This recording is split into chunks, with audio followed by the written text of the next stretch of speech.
मी हे काल पुस्तक वाचले। या पुस्तकाचे नाव आहे चालला बाई साहेब बसमधून। याच्यामधील एक मुलगी असते आणि ती खूप खोडकर असते आणि त्याला कोणत्याही गोष्टीचं कुतूहल वाटायचं आणि याच्यावरून आपल्याला शिकायला भेटतं की पहिल्या गोष्टीमध्ये आपल्याला शिकायला भेटतं की आपल्याला कोणत्याही गोष्टीचं कुतूहल असायला पाहिजे।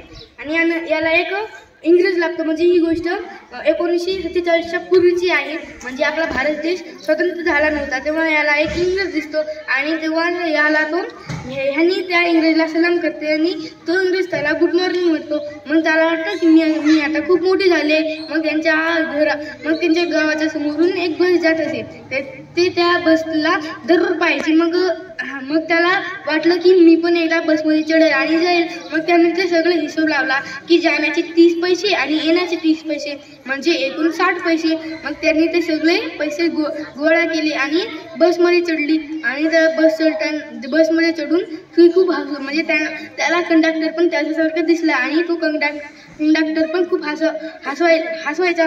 मग याच्यामधून आपल्याला शिकायला भेटतं की आपल्याला जे करावं वाटतं ते आपल्याला केलं पाहिजे, कारण त्यातून आपल्याला खूप काही शिकायला भेटतं, चांगलं आणि वाईट पण। आणि याच्यामध्ये लिहिलं आहे की एक वासरू जाताना त्यांच्या बसच्या समोरून पळत जात होता, तर येताना तो वासरू मेलेला पडला होता। हे वाचून मला खूप दुःख वाटलं आणि ह्याच्यामध्ये तुम्हाला खूप काही गोष्ट शिकायला भेटेल की आपल्याला जे गोष्ट करायचं वाटत होते ते आपल्याला केलं पाहिजे, त्यातून आपल्याला खूप काही शिकायला भेटतं। धन्यवाद।